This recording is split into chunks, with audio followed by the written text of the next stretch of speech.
Welcome to Learn with Reena Miss. Physics and Chemistry Home Tuition for 8, 9, 10, 10 students. എല്ലാവർക്കും സ്വാഗതം. ഞാൻ നിങ്ങളുടെ Reena miss ആണ്. നമ്മൾ 10th കെമിസ്ട്രി തുടങ്ങിയിരുന്നു. ഒരു ക്ലാസ് കഴിഞ്ഞു. ഇത് സെക്കൻഡ് ക്ലാസ് ആണ്. ഫസ്റ്റ് ക്ലാസ് നിങ്ങൾ എല്ലാവരും കേട്ടിട്ടുണ്ടാവുമെന്ന് ഞാൻ വിചാരിക്കുന്നു. നമ്മൾ സബ്ഷെല്ലുകളെ കുറിച്ചാണ് പഠിക്കുന്നത്. SPDF സബ്ഷെല്ലുകളുണ്ട്. എസ്സിൽ 2 ഇലക്ട്രോൺ, പിയിൽ 6, ഡിയിൽ 10, എഫിൽ 14 എന്നൊക്കെ നമ്മൾ ഇന്നലത്തെ ക്ലാസ്സിൽ പഠിച്ചതാണ്. അതിൻ്റെ ബാക്കി പോർഷനാണ് നമ്മളിപ്പോൾ ഇന്നെടുക്കാൻ പോകുന്നത്. ഓക്കെ, ഇപ്പോൾ നമുക്ക് തുടങ്ങാം. നോക്കൂ, which subshell is common to all shells. ഇതിൽ ഇവിടെ ടേബിൾ കൊടുത്തിട്ടുണ്ട് കേട്ടോ. ഫസ്റ്റ്, സെക്കൻഡ്, തേർഡ്, ഫോർത്ത്, അതായത് KLMN 4 ഷെല്ലുകളാണ്. ഓരോന്നിലുള്ള സബ്ഷെല്ലിൻ്റെ പേര് താഴെ കൊടുത്തിട്ടുണ്ട്. Which subshell is common to all shells. എല്ലാ ഷെൽസിലും കോമൺ ആയിട്ടുള്ള സബ്ഷെൽ ഏതാണ്? എസ് സബ്ഷെല്ലാണ്. How can you identify the shell in which each subshell belong to. Let's ഇപ്പോൾ നമ്മളോട് പറഞ്ഞപ്പോൾ എസ് എല്ലാത്തിലും ഉണ്ടെന്ന് പറഞ്ഞു അല്ലേ. ഫസ്റ്റ് ഷെല്ലുണ്ട്, സെക്കൻഡിലുണ്ട്, തേർഡിലുണ്ട്, ഫോർത്തിലുണ്ട്, പിന്നെ അങ്ങോട്ടുള്ള എല്ലാത്തിലും എന്ത് വരുന്നുണ്ട്? എസ് ഉണ്ട്. അപ്പോൾ എല്ലാ ഷെല്ലിലും എസ് സബ്ഷെൽസ് ഉണ്ട്. അപ്പോൾ നമ്മൾ എങ്ങനെയാണ് ഈ എസ്സിനെ ഐഡൻറ്റിഫൈ ചെയ്യാമെന്നറിയോ? നമ്മൾ ഇപ്പോൾ തേർഡ് ഷെല്ലിലുള്ള എസ് സബ്ഷെല്ലാണെങ്കിൽ നമ്മളതിനെ എഴുതുക 3s എന്നുള്ളതാണ്. മനസ്സിലായി? അപ്പോൾ 3s എന്ന് പറഞ്ഞാൽ നമ്മൾ എന്താ മനസ്സിലാക്കേണ്ടത്? ഈ എസ് സബ്ഷെൽ എന്നുള്ളത് തേർഡ് ഷെല്ലിലാണ്, അല്ലെങ്കിൽ തേർഡ് എനർജി ലെവലിലാണ് ഈ എസ് സബ്ഷെൽ ഉള്ളത്. മനസ്സിലായോ? അങ്ങനെയാണ് നമ്മൾ എഴുതേണ്ടത്. അപ്പോൾ ഒന്നാമത്തിൽ എന്ത് മാത്രമേ ഉള്ളൂ? സബ്ഷെല്ല്. ഒന്നാമത്തിൽ എസ് മാത്രമേ ഉള്ളൂ നമ്മൾ പറഞ്ഞു. അപ്പോൾ അതിനെ 1s എന്ന് എഴുതും അല്ലേ. രണ്ടാമത്തിൽ എന്തൊക്കെ ഉണ്ട് നമ്മൾ പറഞ്ഞു? എസ്സും ഉണ്ട്, പിയും ഉണ്ട്. അപ്പോൾ നമ്മൾ അതിനെ എങ്ങനെ എഴുതുക? 2s 2p എന്നാണ് എഴുതുക. മനസ്സിലായോ? മൂന്നാമത്തിൽ ഏതൊക്കെ ഉണ്ട് നമ്മൾ പറഞ്ഞു? 3s p d ഉണ്ടല്ലോ. അപ്പോൾ 3ന്റെ മുമ്പിൽ എന്ത് എഴുതണം? 3 എഴുതണം. 3s 3p and 3d. ഈ നാലാമത്തിൽ നോക്കൂ. നാലാമത്തിൽ ഏതാ ഉള്ളത്? നാലാമത്തിൽ നമ്മൾ പഠിച്ചിട്ടുണ്ട് എസ് ഉണ്ട്, പി ഉണ്ട്, ഡി ഉണ്ട്, എഫ് ഉണ്ട് അല്ലേ. എസ് പി ഡി എഫ് 4 ഉണ്ട്. അപ്പോൾ നമ്മളതിനെ 4s 4p 4d and 4f ഇങ്ങനെയാണ് നമ്മൾ നോട്ട്. പിന്നെ അവിടെ നിന്ന് അങ്ങോട്ട് 5 ആണെങ്കിലും അങ്ങനെ തന്നെ. ഇപ്പോൾ ജനറലായിട്ട് SPDF ഉള്ളത് വരെ പറഞ്ഞേ ഉള്ളൂ. 5 5th എനർജി ലെവലിൽ SPDF, 6th പിന്നെ അങ്ങോട്ടൊക്കെ SPDF മാത്രമേ ഉള്ളൂ. മനസ്സിലായോ? ഓരോന്നിനും ഇലക്ട്രോണിനാണ് നമ്മൾ പറഞ്ഞതാണ് കേട്ടോ. എന്നാലേ ഇപ്പോൾ എൻ്റെ ഒരു ടേബിൾ ടെക്സ്റ്റ് ബുക്കിൽ കൊടുത്തിട്ടുണ്ട്, അത് നിങ്ങൾ ഫില്ല് ചെയ്യുക. ഇത് തന്നെയാണ്. അപ്പോൾ ഞാൻ നിങ്ങൾക്ക് എഴുതി കാണിച്ച കാര്യം തന്നെയാണ്. ഇനി ഓരോ സബ്ഷെല്ലിലേക്കും ഇലക്ട്രോൺസ് എങ്ങനെയാണ് പോകുന്നതെന്നാണ് നമുക്ക് അടുത്തത് പഠിക്കാനുള്ളത്. മനസ്സിലായി? അപ്പോൾ നമുക്ക് നോക്കാം അത് എങ്ങനെയാണെന്നുള്ളത്. ഫസ്റ്റ് ഷെല്ലിൽ എത്ര ഇലക്ട്രോൺസിനെ കൊള്ളും എന്ന് നിങ്ങൾ പഠിച്ചതാണ്. എത്ര എണ്ണത്തിനെ കൊള്ളും? ഫസ്റ്റിലാകെ എത്ര എണ്ണത്തിനെ കൊള്ളുക? ആകെ ഒന്നാമത്തെ ഷെല്ലിൽ കൊള്ളുന്ന ഇലക്ട്രോണിൻ്റെ എണ്ണം 2 ആണ് അല്ലേ. ഇത് നമ്മൾ ഇന്നലെ പറഞ്ഞതാണ്, ഓർമ്മയില്ലേ? അപ്പോൾ ഒന്നാമത്തെ ഷെല്ലിൽ കൊള്ളുന്ന ഇലക്ട്രോണിൻ്റെ എണ്ണം 2. രണ്ടാമത്തെ ഷെല്ലിൽ കൊള്ളുന്ന ഇലക്ട്രോണിൻ്റെ എണ്ണം എത്രയാണ്? 8. തേർഡ് ഷെല്ലിൽ കൊള്ളുന്ന ഇലക്ട്രോണിൻ്റെ എണ്ണം 80. ഇത് ഞാൻ ഇന്നലെ ക്ലാസ്സിൽ പഠിപ്പിച്ചിട്ടുണ്ട്. അറിയാത്തവർ ഇന്നലത്തെ ഒന്ന് എടുത്ത് നോക്കാം. നാലാമത്തിൽ കൊള്ളുന്ന ഇലക്ട്രോണിൻ്റെ എണ്ണം 32 ആണ് അല്ലേ, 32. ഇനി ഇവിടെ എങ്ങനെ എഴുതുക? ഒന്നാമത്തെ മെയിൻ എനർജി ലെവൽ, ഒന്നാമത്തെ സബ്ഷെല്ലുള്ള സബ്ഷെല്ലാണ് എസ്. അതിൽ 2 ഇലക്ട്രോൺസ് ഉണ്ട്. നമ്മളതിനെ എങ്ങനെ എഴുതാമെന്നറിയോ? 1s ഇവിടെ മുകളിലാണ് എഴുതുക. വായിക്കുക 1s2 എന്നാണ് വായിക്കുക. 1s2 എന്ന് പറഞ്ഞാൽ എന്താ അർത്ഥം? ഇത് first energy level, main energy level, അതായത് K ഷെൽ, അതിലുള്ള എസ് സബ്ഷെൽ, അവിടെ 2 ഇലക്ട്രോൺസ്.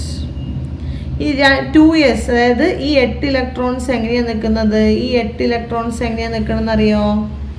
ഈ 8 ഇലക്ട്രോൺസ് എസ്സിൽ 2 എണ്ണം, പിയിൽ 6 എണ്ണം. അപ്പോൾ 2s2 2p6 അങ്ങനെയാണ് നമ്മൾ അതിനെ എഴുതുക. മനസ്സിലായി? എസ്സിൽ 2 എണ്ണം നിൽക്കും, പിയിൽ 6 എണ്ണം നിൽക്കും. അതായത് ഈ 8 ഇലക്ട്രോൺസും ഒന്നിച്ച് അവിടെ ഇവിടെ പോയി കൂടി നിൽക്കുകയല്ല എന്നർത്ഥം. നിങ്ങൾ മനസ്സിലാക്കേണ്ടത് ഈ 8 ഇലക്ട്രോൺസ് നമ്മൾ എവിടേക്ക് കാണാൻ പറ്റുന്നത്? രണ്ടാമത്തെ മെയിൻ എനർജി ലെവലിൽ ഇലക്ട്രോൺസിനെ കാണാൻ, അതായത് where there is possibility of finding electrons, അതിനാണ് നമ്മൾ സബ്ഷെൽസ് എന്ന് പറയാം അല്ലേ. അപ്പോൾ അതിൽ എസ് ഓർബിറ്റലിലാണ് 2 എണ്ണം നിൽക്കുക, പി ഓർബിറ്റലിലാണ് 6 എണ്ണം ഉണ്ടാവുക, ബാക്കി 6 എണ്ണം പി ഓർബിറ്റലിലാണ് ഉണ്ടാവുക. ഇനി അടുത്ത് നോക്കൂ, 18 ആണെങ്കിൽ എങ്ങനെയാണ് ഉണ്ടാവുക?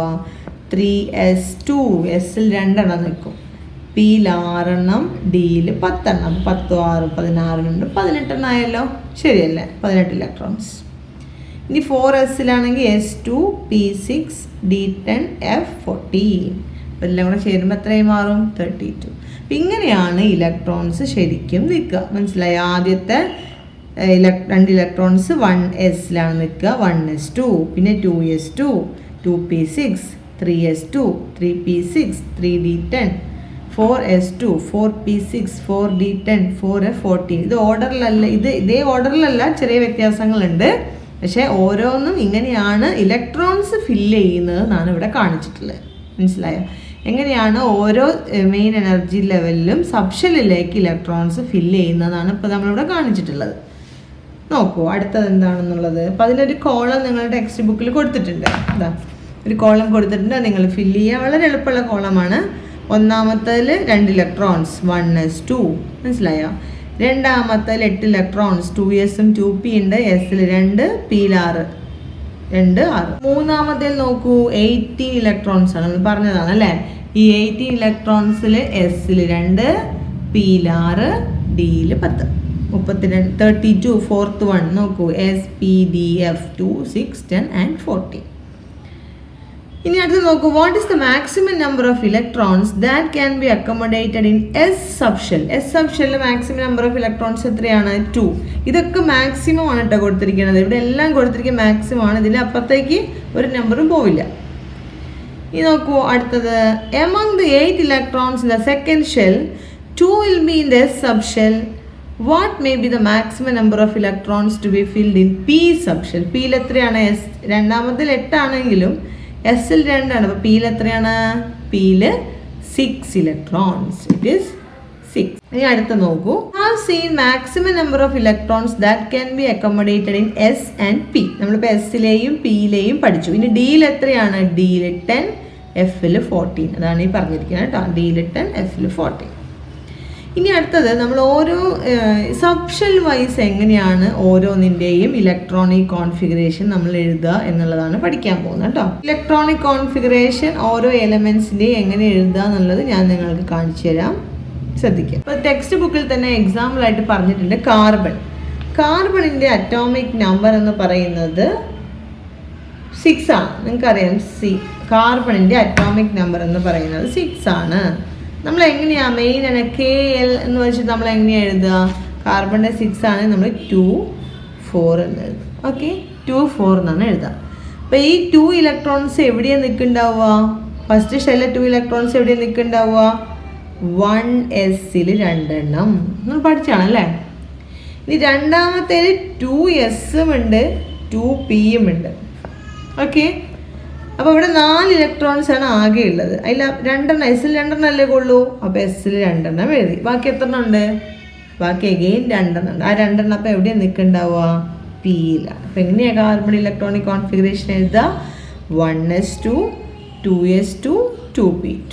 ഇനി അടുത്തൊരു ടെക്സ്റ്റിൽ ഇവിടെ നമുക്ക് കുറച്ചെണ്ണം തന്നിട്ടുണ്ട്. നോക്കൂ, ഇവിടെ നമുക്കിതൊന്ന് ഫില്ല് ചെയ്യാം. ഇവിടെ കണ്ടോ, nitrogen, florin, sodium, aluminium, chlorine, argon തന്നിട്ടുണ്ട്. നമുക്ക് ഇതൊന്ന് ഫില്ല് ചെയ്യാം എങ്ങനെയാണെന്നുള്ളത് നോക്കൂ. ഇപ്പം നൈട്രജൻ്റെ എങ്ങനെയാണ് കാണിക്കുക? നൈട്രജൻ്റെ അറ്റോമിക് നമ്പർ എന്ന് പറയുന്നത് 7 ആണ് അല്ലേ. 7 എന്ന് പറയുമ്പോൾ ആദ്യത്തെ 2 ഇലക്ട്രോൺസ് എങ്ങോട്ട് പോവും? ഫസ്റ്റ് ഷെല്ലിൽ 2 ഇലക്ട്രോൺസ് എസിൽ 2. ബാക്കി ഏതിലേക്കാണ് പോവുക? അടുത്തതിലേക്കാണ് പോവുക. അടുത്തത് രണ്ടാമത്തേൽ എസും ഉണ്ട് പി ഉണ്ട് അല്ലേ. ഇപ്പോൾ എസിൽ 2, ഇപ്പോൾ 2 2 4 ഇനി ഇത്രയേ ഉള്ളൂ, 3 എണ്ണല്ലേ ബാക്കിയുള്ളൂ. 4 3 7 അങ്ങനെ എഴുതാം. മനസ്സിലായോ? ഇനി അടുത്ത് നോക്കൂ, ഫ്ലൂറിൻ. ഫ്ലൂറിൻ എങ്ങനെ എഴുതുക? ഫ്ലൂറിൻ 9 ഇതേപോലെ തന്നെ 1s2 2s2 2 2 4 ഇനി എത്രയുണ്ട്? 5 എണ്ണം ഇവിടെ വേണം അല്ലേ. 2p5. മനസ്സിലായോ? ഇനി അടുത്ത് നോക്കൂ, സോഡിയത്തിൻ്റെ അറ്റോമിക് നമ്പർ 11 ആണ്. നമ്മൾ എങ്ങനെ എഴുതുക? 1s2 2s2 2p6. ഇപ്പോൾ എത്ര എണ്ണമായി? 2 2 4 6 10 ഇനി ഒന്നുകൂടെ ബാക്കിയുണ്ട് അല്ലേ. ഒന്നുകൂടെ ബാക്കിയില്ലേ. അപ്പോൾ നമ്മൾ പറഞ്ഞു ഫസ്റ്റ് ഷെല്ല് കഴിഞ്ഞു, സെക്കൻഡ് കഴിഞ്ഞു. 3ൽ ഏതൊക്കെ ഉണ്ട്? 3ൽ എസ് ഉണ്ട്, 3p ഉണ്ട്, 3d ഉണ്ട് അല്ലേ. പക്ഷെ ഇതിലിപ്പോൾ ആകെ എത്രയേ ബാക്കിയില്ല? 1 മാത്രമേ ബാക്കിയുള്ളൂ ഇലക്ട്രോൺസ്. ഇപ്പോൾ ആകെ 1. ഇത് വേണ്ട. മനസ്സിലായോ? ഇനി അലൂമിനിയം നമ്മൾ എങ്ങനെ എഴുതുക? അലൂമിനിയം ആറ്റോമിക് നമ്പർ 13 ആണ്. അപ്പോൾ ഇതേപോലെ 1s2, അടുത്ത 2s2, 2p6. അപ്പം എത്രയായി? 10ആയി. ഇവിടെ 13 ഉണ്ട് അല്ലേ? 3s എത്രണ്ണേ കൊള്ളൂ? എസിൽ 2 കൊള്ളുള്ളൂ, 3 എഴുതാൻ പാടില്ല. അപ്പോൾ അടുത്തതിലേക്ക് പോവും 3p1, 13ആയി. മനസ്സിലായോ? ഇനി ക്ലോറിൻ നോക്കൂ. ക്ലോറിൻ്റെ അറ്റോമിക് നമ്പർ എന്ന് പറയുന്നത് 17 ആണ്. അപ്പോൾ നമ്മൾ എങ്ങനെ എഴുതുക? 1s2, 2s2, 2p6, then 3s2. ഇപ്പം എത്രയായി? 10 2 12 അല്ലേ? 12. ഇവിടെ എത്ര എണ്ണം ഉണ്ട്? ഇനി 17ലേക്ക് എത്ര എണ്ണം കൂടെ വേണം? 5 എണ്ണം കൂടെ വേണം. അപ്പം 3p6. ഓക്കെ. ഇനി ആർഗൺ കൊടുത്തിട്ടുണ്ട് ടെക്സ്റ്റ് ബുക്കിൽ. 18 ആണ്. 18 ആകുമ്പോൾ എത്ര വരും? 1s2, 2s2, 2p6, 3s2, 3p6. അപ്പം ഇങ്ങനെയാണ് നമ്മൾ ആർക്കണ്ടത് എഴുതാം. ഇനി നോക്കൂ, അടുത്തത് പൊട്ടാസ്യമാണ്. ഒരു എക്സാമ്പിൾ പറഞ്ഞിരിക്കുകയാണ്. അടുത്ത് പൊട്ടാസ്യം K19 ആണ് പൊട്ടാസ്യത്തിൻ്റെ അറ്റോമിക് നമ്പർ. നമ്മൾ എങ്ങനെ എഴുതുക? 1s2, 2s2, 2p6, 3s2, 3p6. ഇപ്പം എത്രയായി? 10ഉം 8ഉം 18 അല്ലേ? അടുത്ത് 3d1 ആണ് എഴുതേണ്ടത്. ശരിക്കും നമ്മൾ ഇങ്ങനെയാണ്, നമ്മൾ പറഞ്ഞ പ്രകാരമാണെങ്കിൽ എഴുതേണ്ടത് ഇങ്ങനെയാണ്. പക്ഷേ നിങ്ങൾക്കറിയാം ഇതിന് ഇലക്ട്രോണിക് കോൺഫിഗറേഷൻ നമ്മൾ എഴുതുന്നത് 2881 എന്നുള്ളതാണ് അല്ലേ? അതായത് ആദ്യത്തെ ഷെല്ലിൽ 2 ഇലക്ട്രോൺസ്, രണ്ടാമത്തെ ഷെല്ലിൽ 8 ഇലക്ട്രോൺസ്, മൂന്നാമത്തെ ഷെല്ലിൽ 8 ഇലക്ട്രോൺസ് അല്ലേ? അപ്പോൾ ഇവിടെ മൂന്നാമത്തെ ഷെല്ലിൽ ഇങ്ങനെ എഴുതി, ഈ 8 ഇലക്ട്രോൺസ് ആണ് ഇത് 2 എണ്ണം. അപ്പോൾ ശരിക്കും മൂന്നാമത്തെ ഷെല്ലിൽ നമ്മൾ 3d1 എഴുതിയാൽ മൂന്നാമത്തെ ഷെല്ലിൽ മൊത്തം 9 ഇലക്ട്രോൺസ് വരും.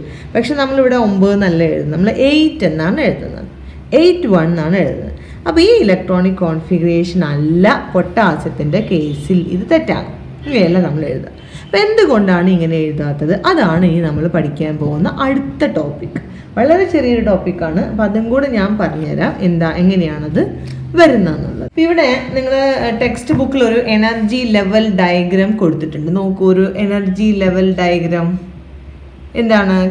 കെ ഷെല്ലിൽ ഒരേ ഒരു സബ് ഷെല്ലാണുള്ളത് 1s, എല്ലിൽ 2 എണ്ണം 2s ആൻഡ് 2p, എമ്മിൽ 3s 3p 3d, എന്നിൽ 4s 4p 4d 4f ഒക്കെ ഉണ്ട്. ഇവിടെ അങ്ങോട്ട് എല്ലാത്തിനും അതെല്ലാം ഉണ്ട്. ഇവിടെ കൊടുത്തിരിക്കുന്ന നോക്കൂ, ഇത് എനർജിയാണ്. ഇവിടെയൊക്കെ എനർജി എസിനേക്കാൾ കൂടുതലാണ് ES, 1s കൂടുതലാണ് 2sന്, അതിനേക്കാളും കൂടുതലാണ് 2pക്ക്, അതിലും കൂടുതലാണ് 3s, അതിലും കൂടുതലാണ് 3p. 3p കഴിഞ്ഞാൽ 3d അല്ല വരുന്നത്, ആരാണ്? 4s ആണ്. 3p കഴിഞ്ഞാൽ അടുത്ത എനർജി ലെവൽ വരുന്നത് 4s ആണ്. അപ്പോൾ 3p കഴിഞ്ഞാൽ 4sലേക്ക് ഇലക്ട്രോൺ ചെന്നതിന് ശേഷം മാത്രമേ 3dയിലേക്ക് ഇലക്ട്രോൺസ് കയറുകയുള്ളൂ. അത് കഴിഞ്ഞിട്ട് 4pയിലേക്ക്. മനസ്സിലായോ? അപ്പം ഇങ്ങനെയാണ് ഇതിനെ നമ്മൾ എനർജി ലെവൽ ഡയഗ്രാം എന്നാണ് പറയാം. മനസ്സിലായി? അപ്പം ഈ എനർജി ലെവൽ ഡയഗ്രത്തിൻ്റെ ബേസിലാണ് ഇലക്ട്രോൺസ് നമ്മൾ ഫില്ല് ചെയ്യുക. അപ്പോൾ അതിന് എളുപ്പത്തിൽ നിങ്ങൾക്ക് കണ്ടുപിടിക്കാൻ വേണ്ടി ഇവിടെ ഒരു ഡയഗ്രാം കൊടുത്തിട്ടുണ്ട്. എങ്ങനെയാണ് വരയ്ക്കുക എന്നുള്ളത് ഞാൻ കാണിച്ചു തരാം. ഇപ്പം ഞാനിവിടെ എഴുതിയിട്ടുണ്ട്. നോക്കൂ, നമ്മളിതിൽ എങ്ങനെയാണ് എനർജി ലെവൽസിൻ്റെ വളരെ എളുപ്പമാണ്. ഇപ്പോൾ 1s ആണ് ആദ്യം എഴുതേണ്ടത്. അത് കഴിഞ്ഞാൽ 2s, അത് കഴിഞ്ഞാൽ വരുന്നത് എന്താണെന്നറിയോ? 2s കഴിഞ്ഞാൽ നിങ്ങൾക്കറിയാം 2p, പിന്നെ വരുന്നത് 3s കഴിഞ്ഞാൽ 3p കഴിഞ്ഞാൽ 4s കഴിഞ്ഞാൽ 3d കഴിഞ്ഞാൽ 4p കഴിഞ്ഞാൽ ഏതാ വരികയെന്നറിയോ? 5s കഴിഞ്ഞാൽ അടുത്ത വരുന്നത് 4d, then 5p, then 6s. ഇങ്ങനെയാണ് പോവുക. മനസ്സിലായോ? അപ്പോൾ നിങ്ങൾക്ക് ഇത്രയും ആവശ്യമുള്ളൂ, നിങ്ങൾക്ക് ഇത്രയും ചോദിക്കുള്ളൂ പരീക്ഷയ്ക്ക്. അപ്പോൾ ഇവിടെ 1s ഏറ്റവും കുറഞ്ഞ എനർജി ലെവൽ 1sനാണ്. 1sനേക്കാൾ എനർജി ലെവൽ കൂടുതൽ. ഈ അരത്ത് നിങ്ങൾക്കറിയാലോ, ഇവിടെ ചെറുത് ഇവിടെ വലുത്, വായ വലിയ ഭാഗത്ത് വലുത്. 2s, then 2p, then അതാ വരുന്നത് 2p കഴിഞ്ഞാൽ 3s, 3p കഴിഞ്ഞാൽ ഇങ്ങനെ പോയിട്ട് 3p, then ആരാ 3p കഴിഞ്ഞാൽ നോക്കൂ, 3p കഴിഞ്ഞാൽ അടുത്തത് 4s ആണ്, 3d അല്ല. മനസ്സിലായോ? 4s. then അടുത്ത ആരാ? 4s കഴിഞ്ഞാൽ then 3d, പിന്നെ ആരാണ് 3D കഴിഞ്ഞാൽ നോക്കൂ, 3D കഴിഞ്ഞാൽ ആരാ വരുന്നത്? ദെൻ 3D കഴിഞ്ഞാൽ 4p. പിന്നെ ആരാ വരുന്നത്? 5s. പിന്നെ ആരാ വരുന്നത്? 4D. അപ്പം അങ്ങനെ പോകും. മനസ്സിലായി? എങ്ങനെ പോകും. ഇങ്ങനെയാണ് അതിൻ്റെ കുറച്ചെങ്കിലും നിങ്ങൾ ബൈ ഹാർട്ട് ചെയ്ത് വെക്കണം കേട്ടോ. കുറച്ച് ബൈ ഹാർട്ട് ചെയ്ത് വെക്കണം. നമുക്ക് ഇലക്ട്രോണിക് കോൺഫിഗറേഷൻ എഴുതാൻ ക്വസ്റ്റ്യൻ പേപ്പറിൽ ചോദിക്കും. അതുകൊണ്ടാണ് ഞാൻ പറയുന്നത്. ഇപ്പോൾ 1s കഴിഞ്ഞാൽ മനസ്സിലായോ? വളരെ എളുപ്പമാണ് മനസ്സിലാക്കാൻ. 1s കഴിഞ്ഞാൽ ദെൻ 2s, പിന്നെ 2p 3s, 3p 4s, 3d 4p 5s, 4d 5p 6s. ഈ ഓർഡർ നിങ്ങൾ പഠിച്ചു കഴിഞ്ഞാൽ നിങ്ങൾക്ക് ഏതിൽ ഇലക്ട്രോണിക് കോൺഫിഗറേഷനും വളരെ എളുപ്പത്തിൽ നമുക്ക് എഴുതാൻ പറ്റും. ഇപ്പോൾ സ്കാൻഡിയം 21 എന്ന് കൊടുത്തിട്ടുണ്ട് ഇവിടെ. Scandium electronic configuration is 21. വലിയ ക്യാപിറ്റൽ എസും സ്മോൾ സി ആണ് കേട്ടോ. സ്കാൻഡിയം 21 നമ്മൾ എങ്ങനെ എഴുതുക? 1s2, 2s2, 2p6, 3s2, 3p6. ഇപ്പം എത്രയായി? 10ഉം 8ഉം 18 ആയിട്ടേ ഉള്ളൂ അല്ലേ? 3p6, 4s2 അല്ലേ? ഇനി എത്ര ഉണ്ട്? 18 ഉണ്ട്, 20. ഇനി എത്ര ഉണ്ട്? 3dയിൽ 1. മനസ്സിലായോ? 3dയിൽ 1. ഇങ്ങനെയാണ് സ്കാൻഡിയത്തിന് ഇലക്ട്രോണിക് കോൺഫിഗറേഷൻ എഴുതുക. അപ്പോൾ ഇങ്ങനെ നിങ്ങൾക്ക് ഏതൊരു ഇലക്ട്രോണിക് കോൺഫിഗറേഷൻ വേണമെങ്കിലും എഴുതാൻ പറ്റും. അപ്പോൾ ഈ ഓർഡറിൽ അങ്ങനെ ഇലക്ട്രോൺസിനെ ഫില്ല് ചെയ്ത് കൊടുക്കേണ്ട ഒരൊറ്റ ഇതേ ഉള്ളൂ. വളരെ സിമ്പിളായിട്ട് നമുക്ക് എഴുതാൻ പറ്റും. ഓക്കെ, അപ്പോൾ അതാണ് ടെക്സ്റ്റിലുള്ള ഇവിടെ പറഞ്ഞിരിക്കുന്നത്. ഇവിടെ കുറച്ച് ക്വസ്റ്റ്യൻസ് ഒക്കെ ഉണ്ട്, നോക്കൂ. Compare the energies of 1s and 2s subshells. 1sൻ്റെയും 2sൻ്റെയും എനർജി ലെവൽസ് കമ്പയർ ചെയ്യാനാണ് പറഞ്ഞത്. Which has lower energy. ഏതിനാ ലോവർ എനർജി? 1sനാണോ 2sനാണോ ലോവർ എനർജി? 1sനല്ലേ lower energy. Among 3s and 3p which has higher energy. 3sലും 3pയിലും ഹയർ എനർജി ആർക്കാണ്? 3pക്കാണ് അല്ലേ. What about 3d and 4s. 3dക്കും 4sനെയും നിങ്ങൾ കമ്പയർ ചെയ്താൽ ആർക്കാണ് ലോവർ എനർജി വരിക? Lower energy for 4s. 3dക്ക് ഹയർ എനർജിയാണ്. പിന്നെ right down the subshell in the increasing order of their energies. ഇപ്പോൾ ഇൻക്രീസിങ് ഓർഡർ ഓഫ് എനർജീസിൽ എഴുതാൻ പറഞ്ഞാൽ 1s, 2s, 2p, 3s, 3p. 3p കഴിഞ്ഞാൽ 3d അല്ല 4s ആണ്. Then 3d. അപ്പോൾ അതിന് എളുപ്പത്തിനാണ് നമുക്ക് ഡയഗ്രാം കൊടുത്തിരിക്കുന്നത്. ഈ ഓർഡർ കണ്ട് പഠിച്ചു വെച്ചാൽ വളരെ സിമ്പിളായിട്ട് നിങ്ങൾക്ക് എഴുതാൻ പറ്റും. ഇപ്പോൾ മനസ്സിലായോ നമ്മൾ നേരത്തെ പറഞ്ഞ കാര്യം? നമ്മൾ നേരത്തെ പറഞ്ഞിരുന്നു പൊട്ടാസ്യത്തിൻ്റെ ഇലക്ട്രോണിക് കോൺഫിഗറേഷൻ എഴുതുന്നത് ഇങ്ങനെയല്ല. നേരത്തെ കാണിച്ചെന്നല്ല ഇങ്ങനെയല്ല നമ്മൾ ഇലക്ട്രോണിക് കോൺഫിഗറേഷൻ എഴുതുക. അപ്പോൾ പൊട്ടാസ്യത്തിന് ഇനി എങ്ങനെയാണ് നമ്മൾ എഴുതുക? 1s2, 2s2, 2p6, 3s2, 3p6. 3p കഴിഞ്ഞാൽ 3d അല്ല വരിക അല്ലേ? ഏതാ വരിക? 4s ആണ്.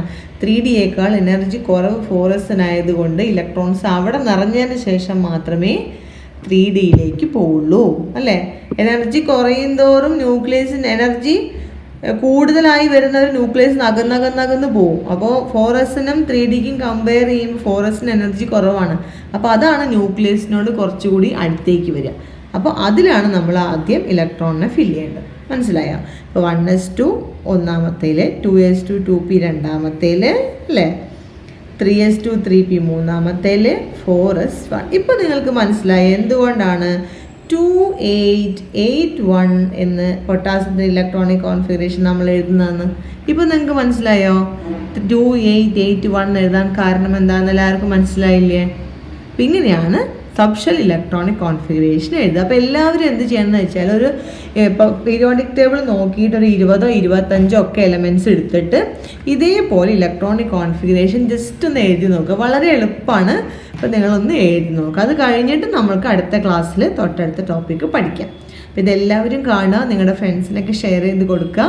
എന്തെങ്കിലും നിങ്ങൾക്ക് അറിയാത്തുണ്ടെങ്കിൽ ചോദിക്കാം. ഓക്കെ, അപ്പോൾ തൽക്കാലം ഞാനിവിടെ നിർത്തുകയാണ്. ബൈ.